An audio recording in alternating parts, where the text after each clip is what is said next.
నమస్తే, welcome to SS9 news. ముందుగా headlines. Janasena పార్టీలో చేరిన వైసీపీ కీలక నేతలు. శ్రీవారి వార్షిక బ్రహ్మోత్సవాలకి డిప్యూటీ సీఎం పవన్ కళ్యాణ్కి ఆహ్వానం. తిరుపతి జిల్లాలో పోలీస్ యాక్ట్ 30 అమలు. మంగళగిరిలోని జనసేన పార్టీ కేంద్ర కార్యాలయంలో AP deputy CM Pawan Kalyan సమక్షంలో వైసీపీ కీలక నేతలు జనసేన పార్టీ తీర్థం పుచ్చుకున్నారు. మాజీ మంత్రి బాలినేని శ్రీనివాసరెడ్డి, ఎమ్మెల్యేలు సామినేని ఉదయపాను, కిలారి రోసయ్య, ఇతర నాయకులకి పవన్ కళ్యాణ్ పార్టీ కండవా కప్పి పార్టీలోకి ఆహ్వానించారు. తిరుమల శ్రీవారి బ్రహ్మోత్సవాలు అక్టోబర్ 4 నుంచి 12 వరకు వైభవంగా జరగనున్నాయి. ఈ నేపథ్యంలో ఆలయ అధికారులు, అర్చకులు శ్రీ స్వామివారి బ్రహ్మోత్సవాలకు ప్రభుత్వ పెద్దలు, ప్రముఖుల్ని ఆహ్వానిస్తున్నారు. ఈ క్రమంలో ఆలయ అధికారులు, అర్చకులు గురువారం డిప్యూటీ సీఎం పవన్ కళ్యాణ్ కి తాడేపల్లిలోని క్యాంపు కార్యాలయంలోనే కలిసి ఆహ్వాన పత్రికను అందజేసి ఆహ్వానించారు. ఈ సందర్భంగా తిరుమల ఆలయ అర్చకులు పవన్ కళ్యాణ్ కు ఆశీర్వచనమిచ్చి తీర్థ ప్రసాదాలు అందజేశారు. తెలంగాణలో ఇటీవల భారీ వర్షాలు, వరదలకి నిరాశ్రయులుగా మారిన ప్రజల్ని ఆదుకోవడానికి రిలయన్స్ కంపెనీ ముందుకొచ్చింది.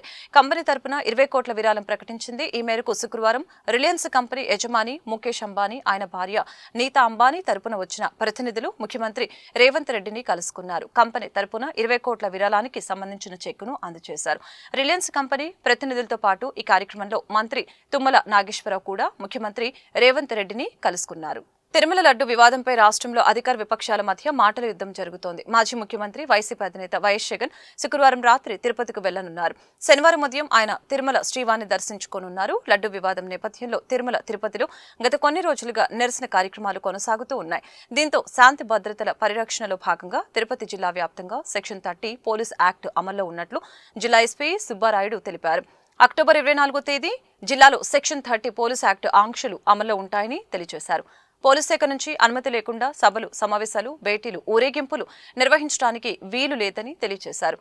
నిబంధనలు ఉల్లంఘిస్తే కఠిన చర్యలు తప్పవని ఎస్పీ సుబ్బరాయుడు తెలిపారు. రాష్ట్రంలో విద్యా వ్యవస్థని సరైన గాడిలో పెడుతున్నామని రాష్ట్ర విద్యాశాఖ మంత్రి నారా లోకేష్ తెలిపారు. గురువారం శ్రీకాకుళం నగరంలో మురికివాడగా ఉంటున్న ఎచ్చెల్ల వీధి, దమ్మల వీధుల్లో ఉన్న పాఠశాలలో ఆకస్మిక తనిఖీ చేశారు. ఆయన మాట్లాడుతూ విద్యా వ్యవస్థను గత ప్రభుత్వం పూర్తిగా నిర్లక్ష్యం చేసిందని తెలిపారు. నిన్న శ్రీకాకుళం జిల్లా రణస్థలం పాతర్లపల్లి గ్రామంలో నిర్మాణం జరుగుతున్న పాఠశాల షెడ్ల కూలి ఆటలు ఆడుతున్న ఒక విద్యార్థి మరణించడం జరిగిందని తెలిపారు. ఈ సంఘటనలో మరొక విద్యార్థి గాయాలు పాలవగా ఇది ముమ్మాటికి నాసిరకం నిర్మాణమని లోకేష్ ఆరోపించారు. రాష్ట్రంలో విద్యారంగంలో సమూల మార్పులు తీసుకువస్తామని, దీనికి అన్ని వర్గాల ప్రజలు సంపూర్ణ సహకారాన్ని అందించాలని కోరారు. ఇకపై రాష్ట్రంలో ఆకస్మిక తనిఖీలు పెద్ద ఎత్తున చేపడతానని, విధి నిర్వహణలో నిర్లక్ష్యంగా వ్యవహరించే వారిపై కఠిన చర్యలు తీసుకుంటామని హెచ్చరించారు. మీ నియోజకవర్గానికి వచ్చాను, అలానా పాఠశాలలోకి ఎలా వెళ్తున్నానని చెప్పడం జరిగింది. మీడియా మిత్రులు మీకు కూడా తెలుసు, మీకు కూడా లాస్ట్ మినిట్ ఇన్ఫర్మేషన్ వచ్చింది. ఇది ఎందుకు చేస్తుంటే వాస్తవాలు తెలుసుకోవాలి.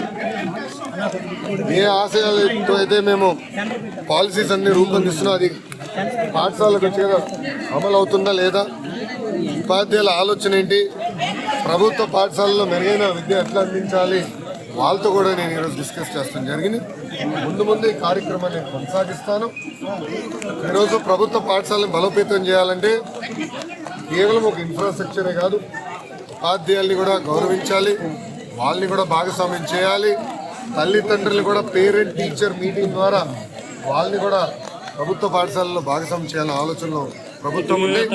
ఆ పేరెంట్ టీచర్ మీటింగ్కి గౌరవం ముఖ్యమంత్రి గారు, ఉప ముఖ్యమంత్రి గారు, మంత్రివర్యులు, శాసనసభ్యులు, శాసన మండలి సభ్యులు కూడా తల్లిదండ్రులతో మాట్లాడి ఇంకా ఏం చేస్తే బాగుంటుందో వాళ్ళతో చర్చించి ఆ పాఠశాలను ఎలా బలోపేతం చేయాలని దాని మీద కూడా చర్చించి వాళ్ళు మాకు ఫీడ్బ్యాక్ ఇచ్చిన తర్వాత అవి మేము సెంట్రలీ అమలు చేసే బాధ్యత మీ ప్రభుత్వం తీసుకుంటుంది.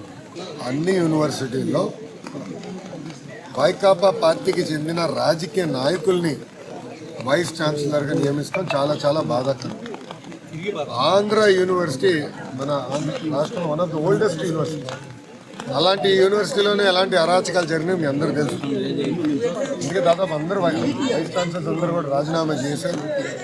ఆల్రెడీ కొన్ని యూనివర్సిటీలు ఎంక్వైరీ చేశారు, రిపోర్ట్లు నా టీవీలో ఇప్పుడు ఉన్నాయి. అందులోనే అన్ని మేము రివ్యూ చేస్తాం. తప్పనిసరిగా ఎవరన్నా తప్పు చేస్తే యాక్షన్ తీసుకుంటాం.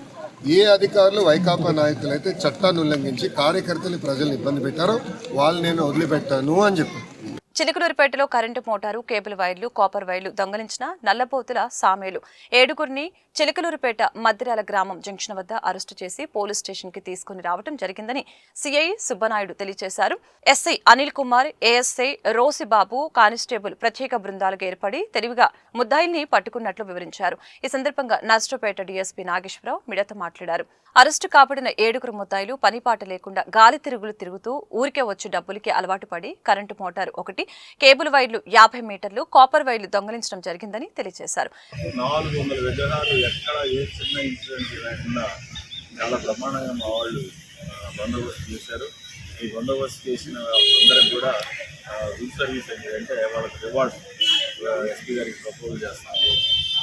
అదేవిధంగా ఈ ఓపెన్ మందు తాగటం, తర్వాత డ్రంక్ అండ్ డ్రైవ్ చేసి వెహికల్స్ వాడటం, వీళ్ళ పైన రీసెంట్గా మేము కొన్ని కేసులు వెళ్ళడం జరిగింది.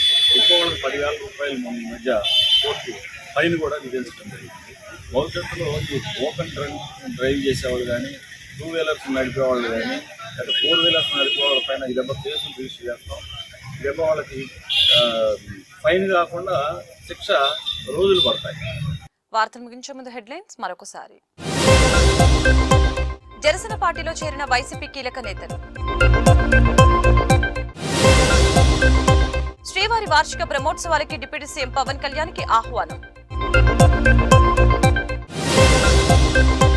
తిరుపతి జిల్లాలో పోలీస్ యాక్ట్ 30 అమలు.